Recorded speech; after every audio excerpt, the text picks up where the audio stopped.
এই নতুন বছরটা আমরা যেন বেশি বেশি আল্লাহর শুকরিয়া দিয়ে নতুন বছরটাকে সমৃদ্ধ করতে পারি, বেশি বেশি যেন আল্লাহর ইবাদত করতে পারি। নতুন বছরে আমরা শপথ নেই, আমরা যেন অন্তরে হিংসা লালন না করি, বিদ্বেষ লালন না করি, আমরা নিজেরা যেন কাদা ছোড়াছুড়ি না করি, আমরা যেন মিলেমিশে একসাথে একাকার হয়ে যাই। আল্লাহ তুমি কবুল করো, আমরা পড়ি আমিন। 60টা জিনিস মানুষ মরে যাওয়ার পরে তার কবরে পৌঁছতে থাকে। ইন্না মিম্মা ইয়ালহাকুল মুমিন মিন হাসানাতিহি বা'দা মাউতিহি, মানুষ মরে যাওয়ার পরেও যে 60টা জিনিস তার কবরে পৌঁছায় তার মধ্যে একটা হচ্ছে মসজিদান বানাহু, সে যে মসজিদ বানিয়ে গিয়েছে ওই মসজিদের সওয়াব। সুবহানাল্লাহ পড়েন। আপনি টাকা দিয়ে মসজিদ বানিয়ে দিলেন, ওই মসজিদে মুসল্লিরা নামাজ পড়ে, রোজাদাররা এসে ওখানে ইফতার খায়, তাহাজ্জুদ আদায়কারীরা তাহাজ্জুদ পড়ে, তাদের সওয়াবের কমতি হবে না, কিন্তু তাদের সওয়াবের একটা পার্সেন্টেজ সওয়াব যে ব্যক্তি মসজিদ বানালো তার আমলনামায় আল্লাহ ঢুকিয়ে দেয়। সুবহানাল্লাহ বলতে পারলেন না?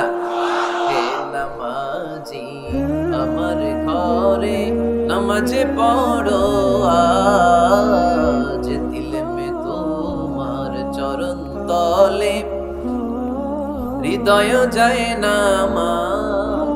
হে নামাজি আমার ঘরে নামাজে পড়ো আজ, দিলে মে তোমার চরণ তলে হৃদয় যায় নামাজ। পড়েন আল্লাহু আকবার। কি সুন্দর লিখেছেন কাজী নজরুল ইসলাম। মসজিদ কেমন যেন মসজিদ তার নিজের ভাষায় আল্লাহর কাছে কেঁদে কেঁদে ফরিয়াদ জানায়, আল্লাহ নামাজিরা আমার ঘরে আসে না, কি সুন্দর টাইলস, কি সুন্দর মুসল্লা, কি সুন্দর এয়ার কন্ডিশন, সব আছে কিন্তু মুসল্লি নাই, ঠিক কিনা?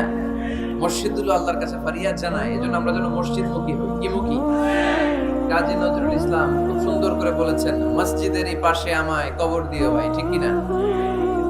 মসজিদেরই পাশে আমায় কবর দিও ভাই, যেন করে হতে মুয়াজ্জিনের আযান শুনতে পাই।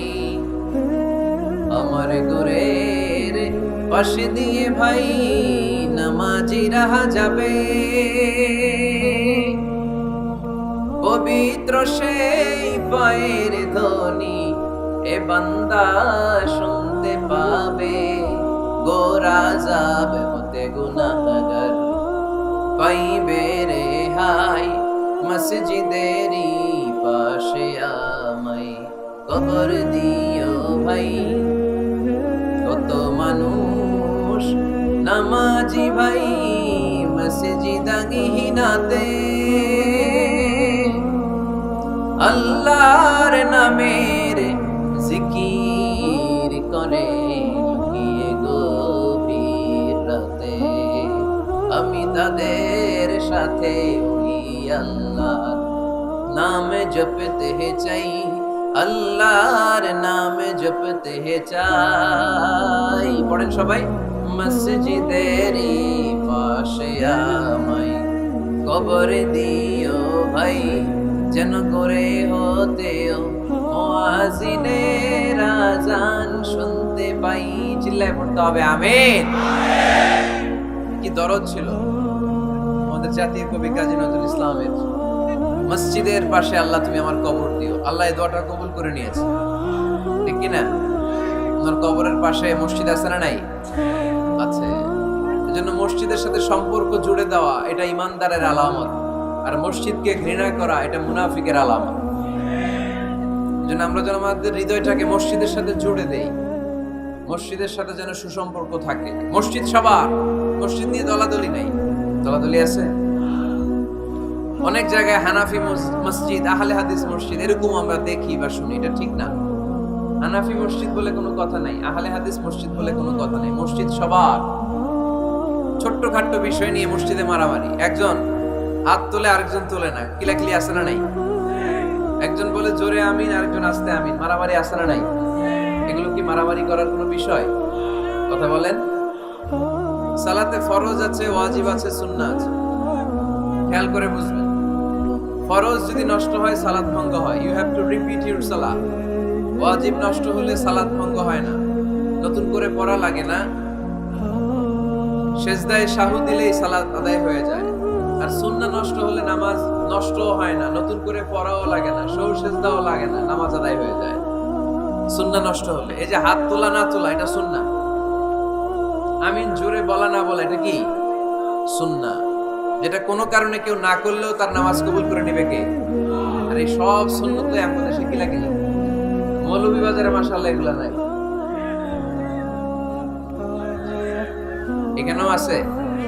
এগুলার অবসান ঘটুক, আমরা চাই কি চাই না? আর কত এই ছোটখাটো বিষয় নিয়ে আমরা এই বিভেদের প্রাচীর আর দেয়ালকে উঁচু করবো আমাদের মাঝখানে? কবে আমরা ঐক্যের সিন্ডিকেট করব? কবে? আর কবে সাদা মনের মানুষ হব? কবে? আর কত? অনেক হয়েছে, আর না, এবার থামেন। বিভেদের প্রাচীরকে ভেঙে চুড়িয়ে দেন, ঐক্যের এমন সিন্ডিকেট করতে হবে যাতে কোনো অপশক্তি ঐক্যকে ভাঙতে না পারে, বানচাল করতে না পারে। চিল্লায় বলেন ঠিক কিনা? এজন্য মিউচুয়াল রেসপেক্টের দরকার, পারস্পরিক শ্রদ্ধাবোধ সব ক্ষেত্রে, রাজনীতিতে, সামাজিক অ্যাক্টিভিটিসে আমাদের আলেম ওলামাদের মধ্যে পারস্পরিক শ্রদ্ধাবোধের দরকার, মিউচুয়াল রেসপেক্ট। কেউ কাউরে রেসপেক্ট করে না, আমি যেটা বলছি এটাই সব, বাকি সব হারাম, এরকম বলে না অনেকে? এরকম যেন না করি। তাহলে মসজিদ সবার, মসজিদ আল্লাহর হাবিব সাল্লাল্লাহু আলাইহি ওয়াসাল্লাম খ্রিস্টানদেরকে মসজিদে ঢুকতে দিয়েছে, আর আমরা মুসলমান ভাইয়ের জন্য মসজিদে তালা ঝুলাই দেই, আছে না নাই? আল্লাহর হাবিব সাল্লাল্লাহু আলাইহি ওয়াসাল্লাম কোথাও গেলেই প্রথমে মসজিদ বানাতেন। কি বানাতেন? মসজিদ বানাতেন। মক্কা থেকে হিজরত করে মদিনায় আসলেন, কুবায় থাকলেন কয়েক সপ্তাহ। কুবা পল্লীতে তিনি মসজিদ বানালেন, মসজিদ কুবা। ওখানে প্রতি শনিবার কেউ যদি ওযু করে ওখানে যে 2 রাকাত নামাজ পড়ে, একটা কবুল উমরার সওয়াব আল্লাহ তাআলা তার আমলনামায় দিয়ে দেয়। মসজিদে কুবা বানালেন। তারপরে মদিনায় এসে মসজিদে নববী বানালেন আল্লাহর হাবিব সাল্লাল্লাহু আলাইহি ওয়াসাল্লাম, মসজিদে নববী। এটা ছিল আল্লাহ রাসূল সাল্লাল্লাহু আলাইহি ওয়াসাল্লামের বৈশিষ্ট্য। কোথাও গেলেই তিনি মসজিদ বানাতেন, মসজিদে নববী। আরে এখন তো কত সুন্দর মসজিদ আমরা দেখি, আমরা যে সালাত পড়ি। আল্লাহর হাবিব সাল্লাল্লাহু আলাইহি সাল্লামের সময় মসজিদে নববী কি এরকম ছিল? কথা বলেন। ফ্লোর ছিল বালুর ফ্লোর। কিসের ফ্লোর? আমাদের মসজিদের ফ্লোর কিসের? টাইলস। আর আল্লাহ রাসূল সাল্লাল্লাহু আলাইহি ওয়াসাল্লামের মসজিদে নববীর ফ্লোর কিসের? কথা বলে না তো আওয়াজ করে উত্তর দেন না কেন? কষ্ট হচ্ছে? দুপুরে খাইছেন না সবাই? কেন খান নাই কেন? রোজা রাখছিলেন? হ্যাঁ, ফজর বাদে আইছি। আচ্ছা ঠিক আছে, ঠিক আছে। আচ্ছা আচ্ছা, সাউন্ড নাই, কথা শোনা যায় না? এটা শুনলা কেমনে? জিজ্ঞেস করলাম কথা শোনা যায় না, কয় না। তো এটা শুনলা কি করে? মানে অল্প শোনা যায়, তাই তো? একটু পরে আমার বিদায় ঘন্টা বাজবে, আমি চলে যাব। তোমরা ডিস্টার্ব করতে করতে আমার সময় শেষ। তোমরা ডিস্টার্ব করলে তোমাদের লস, আমি আমার টাইমের 1 মিনিটে বেশি যেতে পারবো না, কারণ এখানে আসরের সালাতের আজান শুরু হয়ে যাবে, এরপরে কোনো কথা নেই। আর বক্তব্য লম্বা করা এটা বেদাত। বেদাতকে আমি সুন্নাতের মধ্যে আনতে চাচ্ছি। একটা সময়ে একেবারে কমায় নিয়ে আসবো। এত প্রোগ্রামও আমি করতে চাই না। আমি ঘোষণা দিয়েছি আগামী বছর সারা বাংলাদেশ আমার প্রোগ্রাম হবে 50টা। কয়টা? 50টা। এরপরের বছর 30টা, এরপরের বছর 20টা। বিভাগীয় প্রোগ্রাম করলে চলবে আমার। এক এক বিভাগে যে 2 দিন 3 দিন খালাস। এত দরকার নেই, এত লম্বা চূড়ার বক্তব্যের দরকার নেই। আধা ঘন্টা চুপ করে শুনেন, কয়েকটা মেসেজ ড্রপ করি, take it with you to your home, then practice and apply in the society. নিয়ে যান, আমল করেন, সমাজে কাজে লাগান। সমাজটা আলোকিত করে দিবে কে? খুতাবুকুম তাবিলা সালাওয়াতুকুম কাসীরা। আল্লাহর হাবিব সাল্লাল্লাহু আলাইহি ওয়াসাল্লাম বললেন, কিয়ামতের একটা আলামত, কিয়ামতের আগে তোমাদের বক্তব্য হয়ে যাবে লম্বা, সালাত হয়ে যাবে খাটো। সালাতের পরে তাসবিহ পড়তে চায় না লোক, ব্যস্ত, মহা ব্যস্ত, সুপার বিজি। কোত্থেকে আসলে এই ব্যস্ততা? আপনি রবের সাথে মুনাজাত, না যাই ইউনাজি মুনাজাত, আপনার রবের সাথে একাকী নীরবে কথা বলতে মনে চায় না আপনার? এত তাড়াহুড়ো কিসের?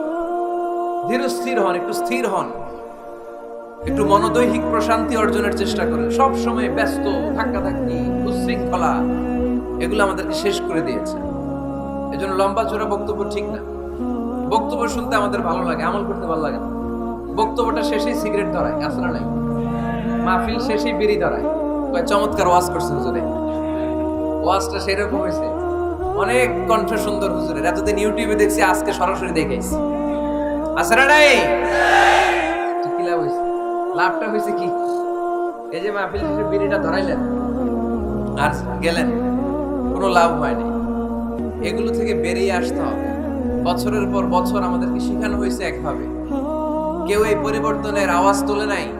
আওয়াজ আপনাকে তুলতে হবে। আওয়াজ তোলার জন্য এত মানুষ লাগে না, আপনি একাই যথেষ্ট। আপনি দাঁড়ান না সামনে, দেখবেন আপনার সামনে কেউ টিকে থাকতে পারবে না, ঠিক কিনা?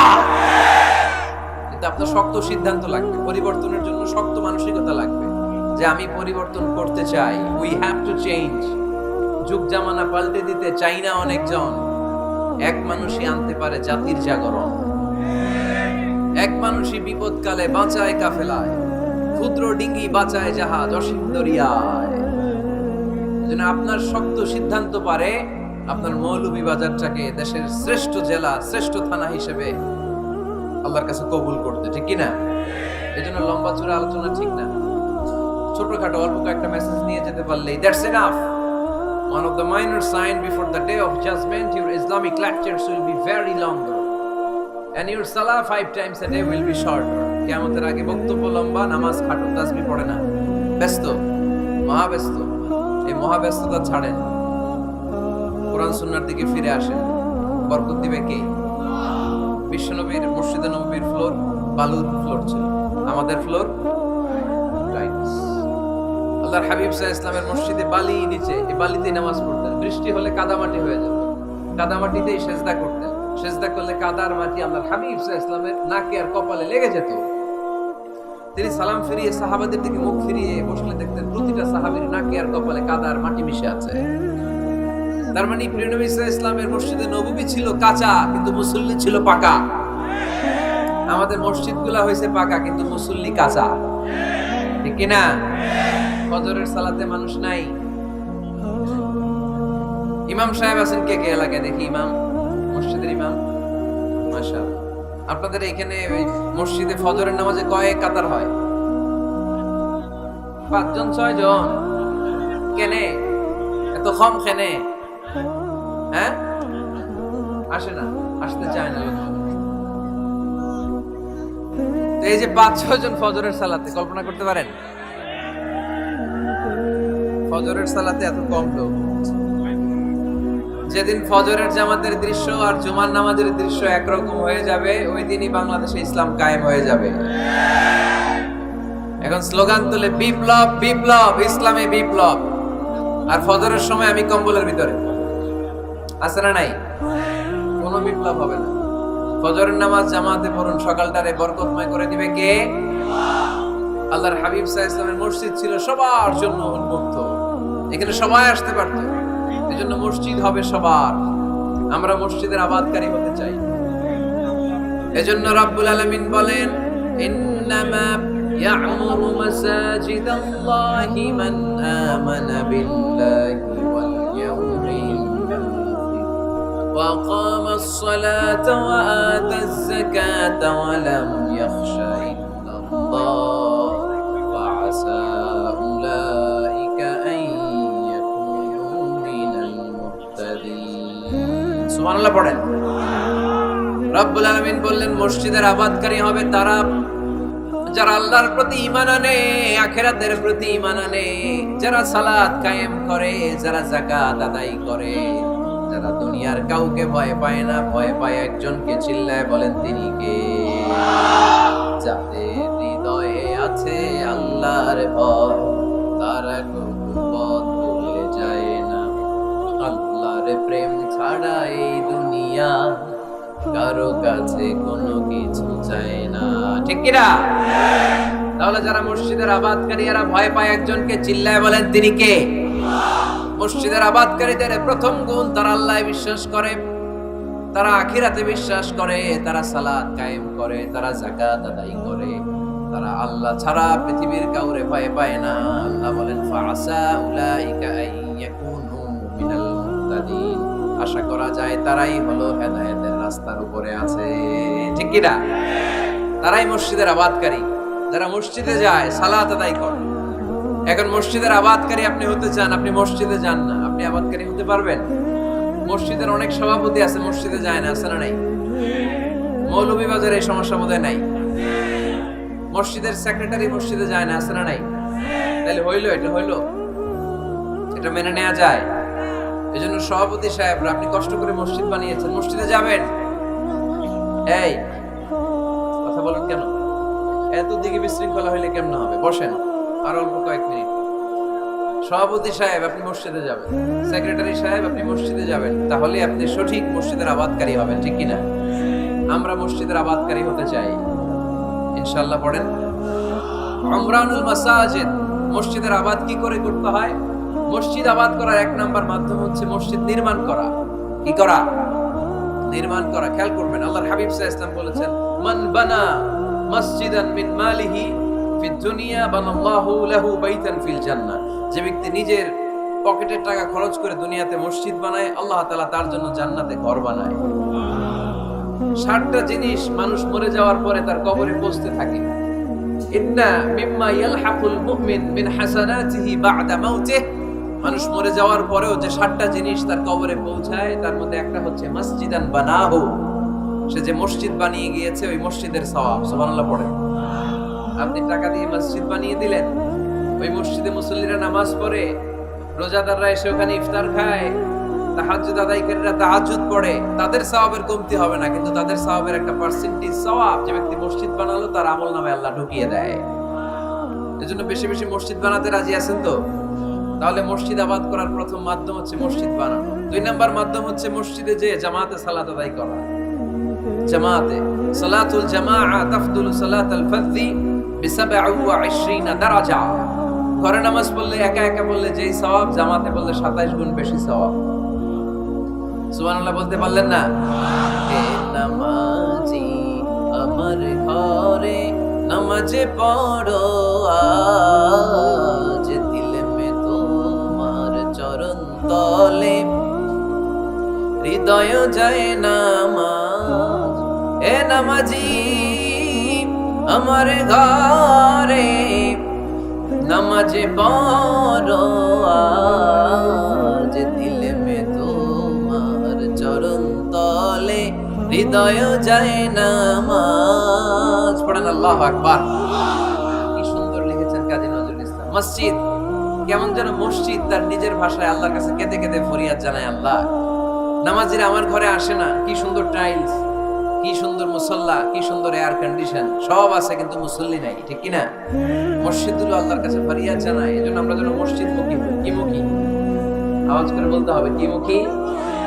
মসজিদ মুখী। তাহলে মসজিদ আবাদের 1 নাম্বার পদ্ধতি মসজিদ বানানো। 2 নাম্বার মসজিদে বেশি বেশি যে জামাতে সালাত আদায় করা। 3 নাম্বারে মসজিদের সাথে সম্পর্ক জুড়ে দেওয়া, হৃদয়টা যেন সব সময় মসজিদের সাথে লেগে থাকে। আল্লাহর হাবিব সাল্লাল্লাহু আলাইহি ওয়াসাল্লাম বললেন, সাবআতুন ইউযিল্লুহুমুল্লাহু ফি যিল্লি ইয়াওমা লা যিল্লা ইল্লা যিল্লু। 7 শ্রেণীর ব্যক্তিকে আল্লাহ তাআলা কিয়ামতের দিন আরশের নিচে ছায়া দিবে, যেদিন আল্লাহর আরশের ছায়া ছাড়া কোনো ছায়া পৃথিবীতে থাকবে না। সেই দিনটা কি এই দিনের মতো? কিয়ামতের দিনটা আজকের এই দিনের মতো হবে? 50,000 বছর হবে। এটা লেন্থ, এটা ডিউরেশন। قاعا صفصفا لا ترى فيها عوجا ولا امتا, level playing field, তামার জমিন। একটু কল্পনা করেন তো ওই দিনটা কত ভয়ঙ্কর। বাবা ছেলেরে চিনবে না, ওই দিন ছেলে বাবারে চিনবে না, স্ত্রী স্বামীকে চিনবে না, স্বামী স্ত্রীকে চিনবে না, পীর সাহেব মুরিদ চিনবে না, মুরিদ পীর সাহেবকে চিনবে না, নেতা কর্মীকে চিনবে না, কর্মী নেতাকে চিনবে না। হায় হায়, ইয়া নাফসি বলে কাঁদবে। সূর্যটা মাথার কাছে চলে আসবে, সূর্যের তাপে মাথার মগজগুলো গলে গলে নাকের ছিদ্র আর কানের ছিদ্র দিয়ে টপ টপ করে বেয়ে বেয়ে পড়বে। তৃষ্ণায় মানুষগুলো পাগল পাড়া, জিহ্বাটা বের হয়ে নাভি পর্যন্ত ঝুলতে থাকবে। সেদিন সবাই পাগলের মতো ছুটতে থাকবে, কোনো ছায়া নাই আল্লাহর আরশের ছায়া ছাড়া। আল্লাহর হাবিব বললেন, 7 শ্রেণীর ব্যক্তিকে আল্লাহ তাআলা আরশের নিচে ছায়া দিবেন। এর মধ্যে 1 শ্রেণীর ব্যক্তি, রাজুলুন কলবুহু মুআল্লাকুন বিল মাসাজিদ, ওই ব্যক্তি যার হৃদয়টা সব সময় আল্লাহর মসজিদের সাথে লেগে থাকে। মসজিদের সাথে যার হৃদয় লেগে থাকে তাকে আরশের নিচে ছায়া দিবে কে? এজন্য মসজিদের সাথে যেন আমাদের হৃদয়গুলো লেগে থাকে। অনেকেই দেখবেন এত ভালো নামাজি, জোহর পরে টেনশন করে আসরটা কই পড়ব, আসর করে চিন্তা করে মাগরিবের সময় আমি কোথায় থাকবো, মাগরিবের সময় টেনশন, ইস এশাটা হয়ে গেলেই তো শেষ। এরকম লোক আছে না নাই?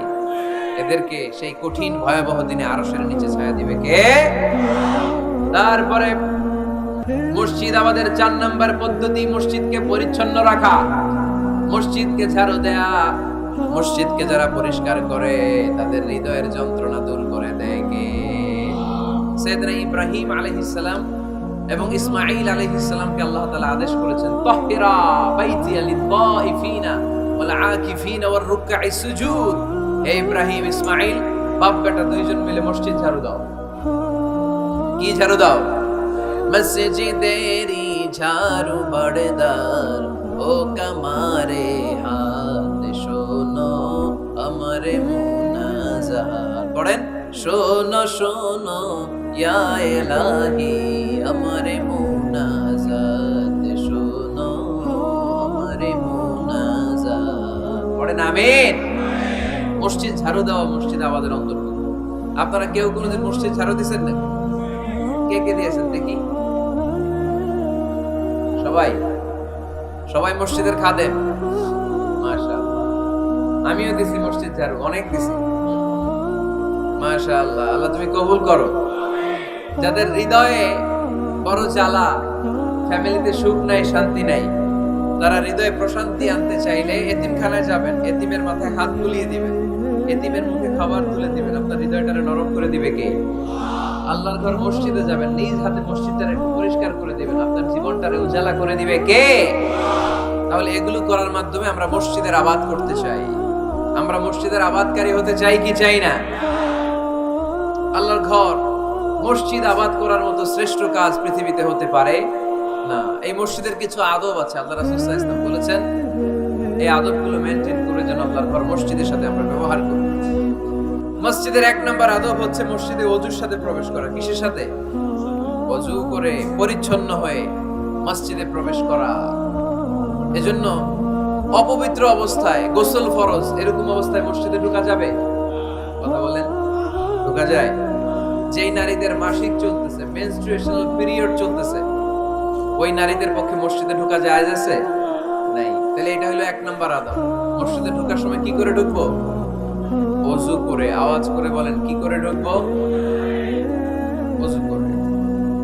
2 নাম্বার আদব হচ্ছে মসজিদে যাওয়ার সময় সবচেয়ে ভালো জামাটা পরে যাও, সবচেয়ে ভালো পাঞ্জাবিটা পরে যাও। জানতো আপনারা? না সবচেয়ে সিরাটা পরে যান? হ্যাঁ, অনেকের নামাজের জন্য একটা পুরান জামা আছে, সিরা পারা, এদিকে হাত উঠালে এদিকে দেখা যায়, আছে না নাই? সবচেয়ে সিরা পারাটা রাখে নামাজের জন্য, কপাল পোড়া। আর সুন্নতে খাতনার অনুষ্ঠানে গেলে মাশাআল্লাহ লেহেঙ্গা গায়ে দিয়ে যায়, আছে না নাই? না, আপনি ইবাদতের জন্য সবচেয়ে সুন্দর জামাটা রাখবেন। এজন্য রাব্বুল আলামিন বলেন, ইয়া বানি আদম খুযু জিনাতাকুম ইনদা কুল্লি মাসজিদ। ও বনি আদম, তুমি যখন আল্লাহর ঘর মসজিদে ঢুকবা, ও বনি আদম, তুমি যখন নামাজের মুসল্লায় দাঁড়াবা, তোমার সবচাইতে দামি, সবচাইতে সুন্দর জামাটা গায়ে দিয়ে তুমি নামাজে দাঁড়াও। ঠিক কি না? তাহলে এখন মসজিদে যাওয়ার সময় কি গায়ে দিয়ে যাবেন বলেন? খিতা করবেন? হ্যাঁ, মাশাআল্লাহ। হ্যাঁ, সবচেয়ে ভালো কাপড়টা আয়রন করে, পারফিউম মেখে তারপরে আমরা যাব। রাজি আছেন তো? 3 নাম্বার আদব হচ্ছে মসজিদে ঢোকার সময় বাম পা দিয়ে ঢুকতে হয়।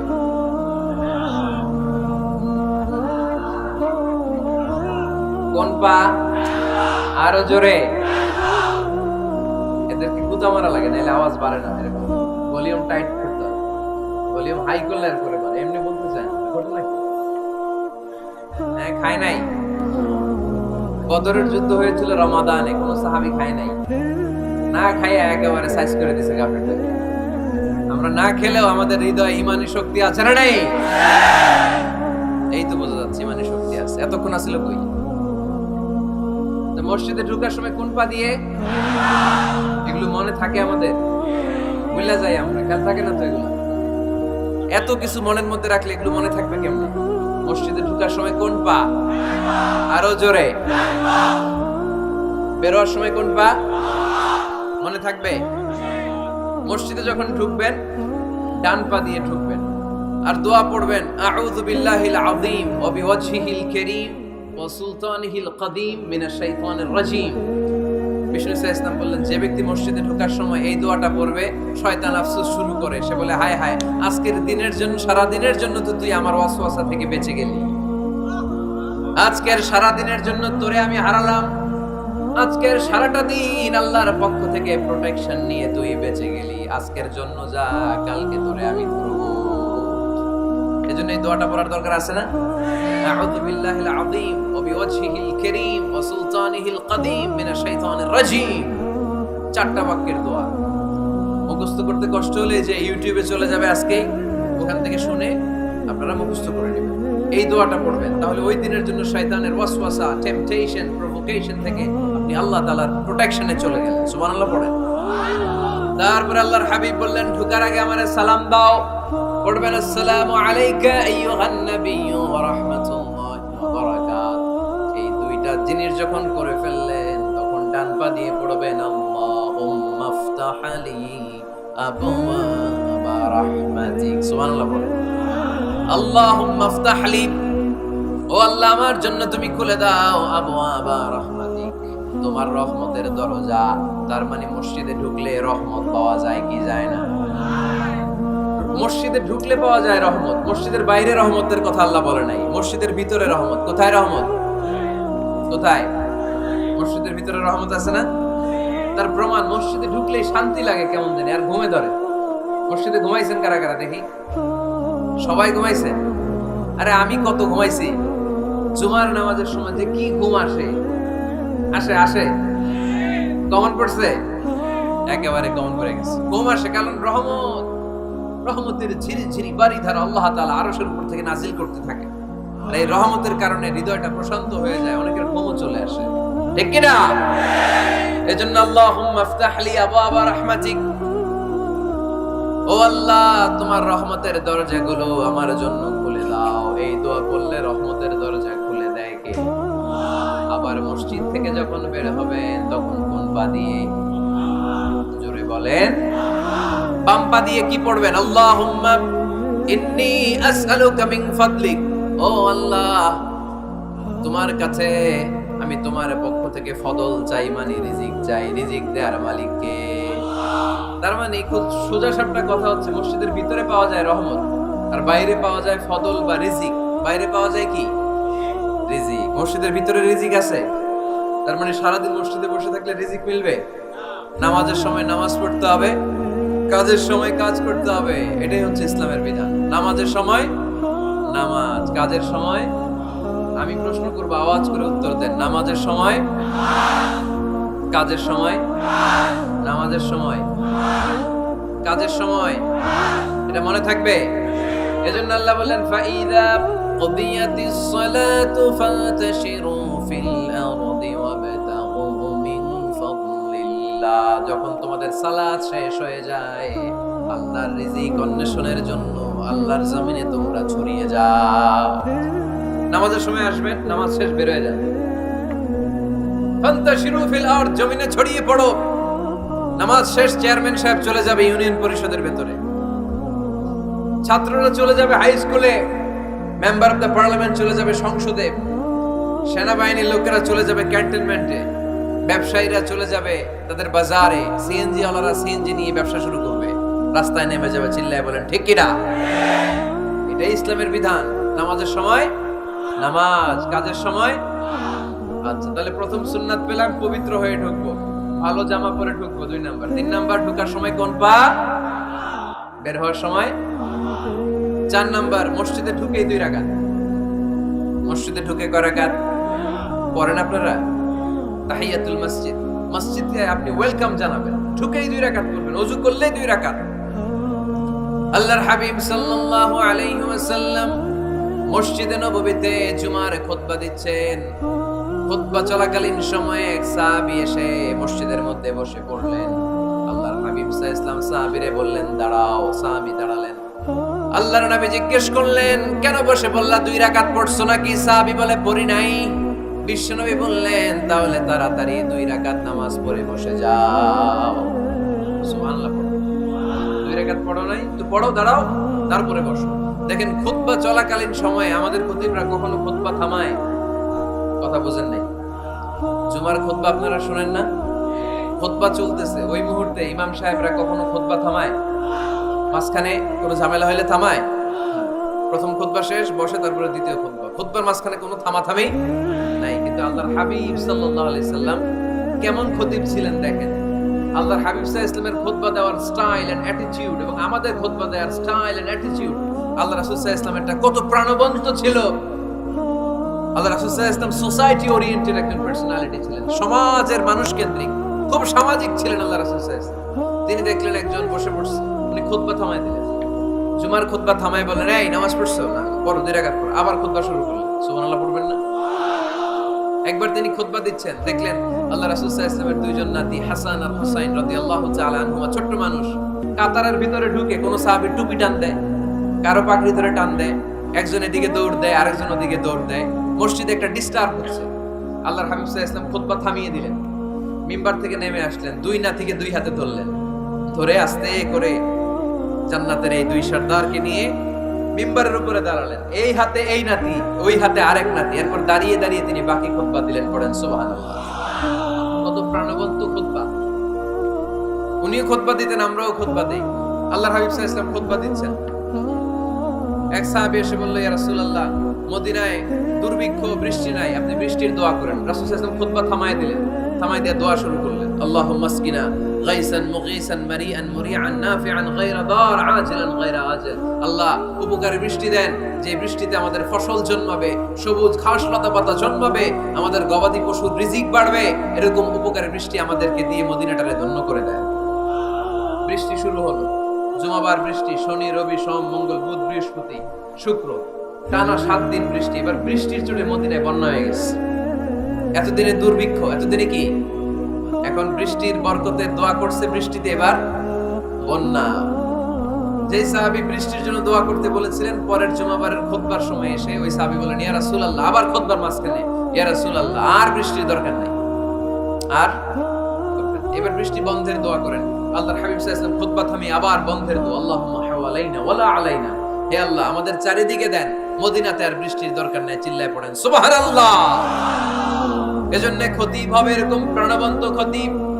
সমাজে কি চলে, কি ক্রাইসিস, কি সংকট, ইয়াংরা কোন সমস্যায় ভোগে, আমাদের রাজনৈতিক অঙ্গনে কি সমস্যা, আমাদের অর্থনৈতিক অঙ্গনে কি সমস্যা, আমাদের সামাজিক অঙ্গনে কি সমস্যা, আমাদের পরিবারগুলোর ভিতরে কি ঝামেলা, প্রত্যেকটা কথা মসজিদের মিম্বার থেকে আসার দরকার আছে না নাই?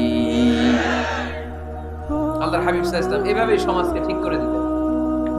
2 রাকাত মসজিদে ঢুকে আজকে থেকে আমরা পড়ব। মসজিদে ঢুকলেই কয় রাকাত মনে থাকবে না ভুলে যাবেন? তারপরে আল্লাহর হাবিব সাল্লাল্লাহু আলাইহি ওয়াসাল্লাম বলেছেন, খবরদার কবরের উপর মসজিদ বানিও না।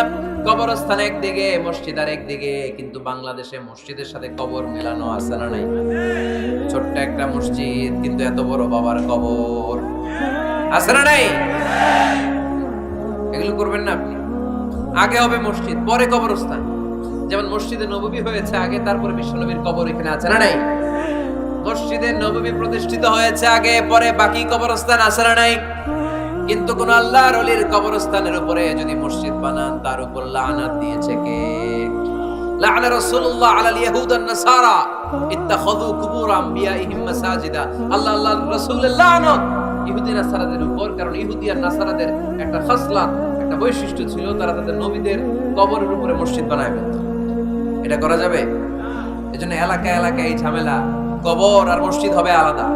আবার মসজিদের কেবলার দিকে যেন কবরস্থান না হয়, তাহলে শিরক হওয়ার সম্ভাবনা আছে না নাই?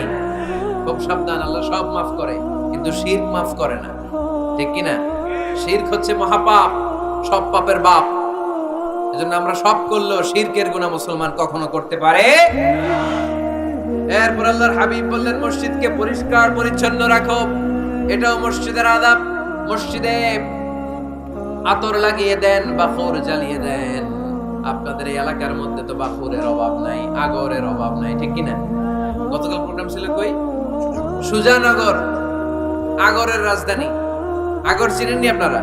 হ্যাঁ, এই যে দেহনিল উদ পারফিউম, আপনাদের এই যে মাহতাব সাহেবের আল হারামাইন, এরপরে যে আজমল কোম্পানি, এও আপনাদের এই মৌলভীবাজার এলাকার। এরকম অনেক কোম্পানি আছে দুবাই ভিত্তিক, গোটা বিশ্বে ওনারা ব্র্যান্ডিং করেছে। এগুলোর র ম্যাটেরিয়াল, কাঁচামাল যায় হচ্ছে আপনাদের মৌলভীবাজার থেকে। ছেলের বউ শাশুড়ির ওয়াজ গতকাল করছি, শুনে নিন। শাশুড়ি আর বৌমার কিলাকিলি, গতকালের ওয়াজের বিষয় ছিল কি? শাশুড়ি বৌমার কিলাকিলি কি করে থামাবেন, শুনে নিন।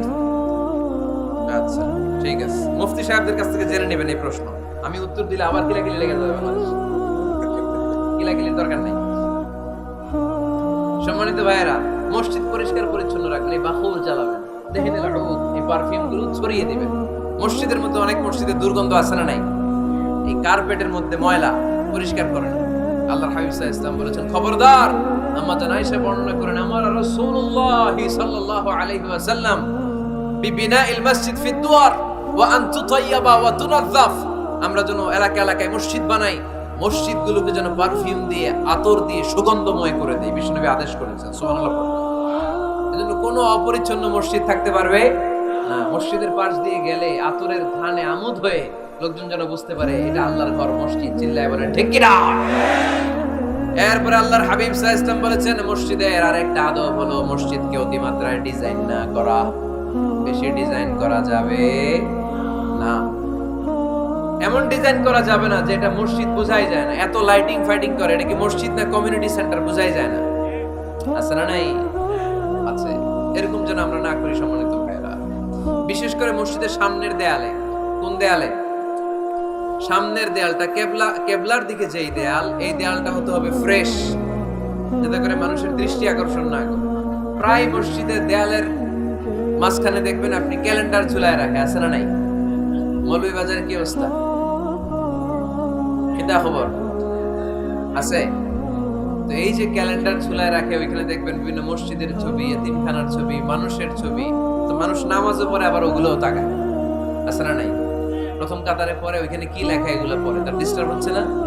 এই মুসল্লির দৃষ্টি যাতে অন্যদিকে না যায়, এটা খেয়াল রাখতে হবে। যদি পারা যায়, মসজিদের সামনে কোনো ঘড়ি টড়ি চলবে না। ঘড়ি মসজিদের পেছনের দেয়ালে, সময়সূচি পেছনের দেয়ালে, সব পেছনে।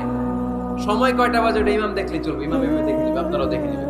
কিন্তু সামনের দেয়ালটা যত সিম্পল করা যায়।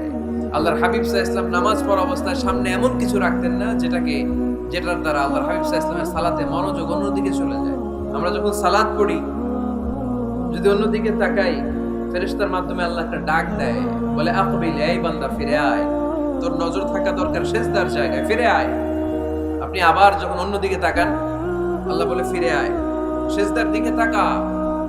আপনি আবার যখন ঘড়ির দিকে তাকান, আল্লাহ বলে আকবিল, ফিরে আয়, সিজদার দিকে তাকা। আপনি যখন আবার অন্যদিকে তাকান, তখন আল্লাহ বলে লা হাজাতা লি ইলা সালাতি, তোর এই নামাজের দরকার আমার নাই। নাউজুবিল্লাহ পড়বেন না?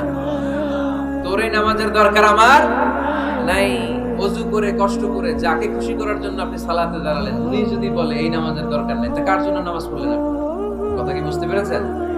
এই জন্য এলাকার গণ্যমান্য ব্যক্তিবর্গ আছে, আমাদের চেয়ারম্যান সাহেব আছে, আর অন্যান্য বিজনেস ম্যাগনেটরা আছে, আপনারা মসজিদ যখন নির্মাণ করবেন, সামনের দেয়ালটা যত সাদামাটা হতে পারে ততই ভালো। এমনকি জায়নামাজের মধ্যে এখন কাবা ঘরের ছবি আছে না নাই? আছে না? কি মুসলমান, নিজের কাবারে নিজে লাথি মারি নামাজের আগে, মনের অজান্তে নিজের কাবাকে নিজে লাথি মারছি। এরকম জায়নামাজ ব্যবহার করা নিষেধ। চিল্লায় বলেন ঠিক কি না? সাদা ফ্রেশ জায়নামাজ বাজারজাত করেন, আপনাদের সিদ্ধান্তই ওনাদের ব্যবসা বয়কট হয়ে যাবে। আপনারা যদি এখন থেকে মসজিদের মিনারা আর কাবা ঘরের যে প্রতিকৃতি বা ছবি, এরকম ছবি সম্বলিত জায়নামাজ কিনা বন্ধ করে দেন, এদের মার্কেট থাকবে? কথা বলেন। কালকে থেকে আমরা জায়নামাজ কেনার সময় ফ্রেশ জায়নামাজ কিনব। কোন মসজিদ, কোন মিনার, আমাদের কাবা ঘরের ছবি সম্বলিত কোন জায়নামাজ কিনা যাবে? আওয়াজ করে বলেন, যাবে? যাবে না। এগুলো হচ্ছে মসজিদের আদাব। এগুলো রক্ষা করে মসজিদে ঢোকার দরকার আছে না নাই? পৃথিবীতে 3টা মসজিদ সবচাইতে শ্রেষ্ঠ মসজিদ। কয়টা? আওয়াজ করে বলেন না। 1 নাম্বার মসজিদুল হারাম, ফাওয়াল্লু উজুহাকুম শাতরা, যেখানেই তোমরা নামাজ পড়ো না কেন মসজিদের হারামের দিকে হয়ে নামাজ পড়ো। কিবলা কোন দিকে আজকে? এদিকে, এইদিকে কিবলা। আমি যদি এদিকে হয়ে পড়ি, নামাজ হবে না? হবে না কেন? কারণ কিবলামুখী হয়ে নামাজ পড়া ফরজ। চিল্লায় বলেন ঠিক কি না? মসজিদুল হারাম পৃথিবীর প্রথম মসজিদ। ওখানে একটা ঘর আছে, ঘরটার নাম হলো কাবা। ইন্না আউওয়ালা বাইতিন উদিআ লিন-নাসি লাল্লাযী বিবাক্কাতা মাক্কাতা মুবারাকা। এই পৃথিবীর প্রথম ঘর, যেই ঘরটা স্থাপিত হয়েছে বাক্কা শহরে। বাক্কা মক্কার আগের নাম, এখন শহরের নাম মাক্কা। আগে নাম ছিল কি? সবাই বলেন, কি নাম ছিল? বাক্কা। এটা পৃথিবীর আদি ঘর। সব নবীদের পরশধন্য পদধূলিতে এই জায়গাটা বরকতময় হয়েছে। এটা এমন ঘর, যেই ঘরের চারদিকে 1 রাকাত নামাজ পড়লে 1 লক্ষ রাকাতের সওয়াব পাওয়া যায়। হজ উমরা করেছেন কে কে দেখি? হজ উমরা করেছেন আপনারা না? মাশাআল্লাহ। আমরা যারা করতে পারি নাই, আল্লাহ তাদেরকে তৌফিক দাও। আমরা যেন এই কাবা ঘরে যে প্রাণ ভরে সালাত আদায় করতে পারি, আল্লাহ তৌফিক দান। আমরা যেন মসজিদে নববীতে যে প্রাণ ভরে সালাত করতে পারি, তৌফিক দান করো। আল্লাহর হাবিব সাল্লাল্লাহু আলাইহি ইসলামের কবরের সামনে দাঁড়িয়ে যেন আমরা প্রাণ খুলে মন প্রাণ উজাড় করে বিশ্বনবী সাল্লাল্লাহু আলাইহি ইসলামকে সালাম দিতে পারি, আল্লাহ তৌফিক দান করো। এই কাবা ঘরকে কেন্দ্র করে প্রতিদিন 100টা রহমত নাযিল হয়। আওয়াজ করে বলেন, কয়টা? আল্লাহর হাবিব বললেন, প্রতিদিন প্রতিনিয়ত 100টা রহমত নাযিল হতেই থাকে। 60টা রহমত তাদের উপর নাযিল হয় যারা কাবা ঘরের চারদিকে তাওয়াফ করে। 40 লিল মুসাল্লিন, বাকি 40টা নাযিল হয় যারা কাবা ঘরের পাশে নামাজ পড়ে। 20 লিন নাযিরিনা ইলাল কাবা, বাকি 20টা রহমত প্রতিনিয়ত নাযিল হয় যারা তাওয়াফ করে না, সালাত আদায় করে না, শুধু কাবার গিলাফের দিকে তাকিয়ে থাকে। কাবার দিকে তাকায় থাকলেই সওয়াব। সুবহানাল্লাহ পড়েন। 1 রাকাতে কয় লক্ষ রাকাতের সওয়াব। এজন্য আল্লাহর হাবিব সাল্লাল্লাহু আলাইহি ওয়াসাল্লাম বলেছেন, লা তুশাদ্দুর রিহাল ইল্লা ইলা সালাসাতি মাসাজিদা। স্পেশাল ভার্চু এন্ড রিওয়ার্ড, বিশেষ সওয়াবের নিয়তে পৃথিবীর এই 3টা জায়গা ছাড়া কোথাও নিয়ত করে ভ্রমণ করা জায়েজ নাই। 1 হচ্ছে মসজিদুল হারাম, 2 হচ্ছে মসজিদ নববী, 3 হচ্ছে মসজিদুল আকসা। এই 3টা মসজিদ ছাড়া পৃথিবীর কোনো মসজিদে নিয়ত করে সফর করা যাবে না। বিশেষ নিয়তে সফর করা যাবে না, যে আমি যদি এই মৌলভীবাজারের জামে মসজিদে যাই বেশি সওয়াব পাওয়া যাবে, এই নিয়তে সফর করা যাবে না। বেশি সওয়াব শুধু এই 3 মসজিদে। মসজিদুল হারামে 1 রাকাতে কত রাকাতের সওয়াব? কথা কয় না, বুঝে নাই বোধহয়। কয় লক্ষ? আর মসজিদে নববীতে 1 রাকাতে 1000 রাকাতের সওয়াব। আরেক বর্ণনায় আছে 50,000, বর্ণনাটা দুর্বল। সহিহ বর্ণনায় এসেছে 1 রাকাতে 1000 রাকাতের সওয়াব। মসজিদুল আকসায় সালাত করলে 1 রাকাতে, এক বর্ণনায় এসেছে 250 রাকাতের সওয়াব, আরেক বর্ণনায় এসেছে 500 রাকাতের সওয়াব। এই 3টা মসজিদ ছাড়া নামাজ পড়লে বেশি সওয়াব হবে, এই নিয়তে সফর করা যাবে? চিল্লায় বলেন, যাবে। তবে মসজিদটা দর্শন করার জন্য যেতে পারবে। মসজিদটা দেখতে কেমন, এটার ক্যালিওগ্রাফিক্যাল ডিজাইন কেমন, এটার আর্কিটেকচারাল ডিজাইন কেমন, এটার দৃষ্টিনন্দন সৌন্দর্য কেমন, মসজিদটা দেখতে কেমন, দেখতে যেতে পারবেন। কিন্তু বিশেষ সওয়াব রিওয়ার্ড এই 3টা মসজিদ ছাড়া অন্য কোনো মসজিদের জন্য হবে না। এই মসজিদ হচ্ছে আমাদের সামাজিক ঐক্যের কেন্দ্রবিন্দু। এটা হচ্ছে আমাদের কমিউনিটি সেন্টার। আমরা শুধু নামাজের জন্য মসজিদকে ইউজ করি, এছাড়া আরো অনেক ইউসেজ আছে মসজিদের। খেয়াল রাখবেন, আমাদের মুসলমানদের মসজিদ হিন্দুদের মন্দিরের মতো নয়। কোথায় আজান হইছে? শেষ করে দিব না? সুবহানাকাল্লাহুম্মা ওয়া বিহামদিকা আশহাদু আল্লা ইলাহা ইল্লা আনতা আস্তাগফিরুকা ওয়া আতুবু ইলাইক। আল্লাহ আমাদের সবাইকে কথাগুলো বুঝার আমল করার তৌফিক দান করুন।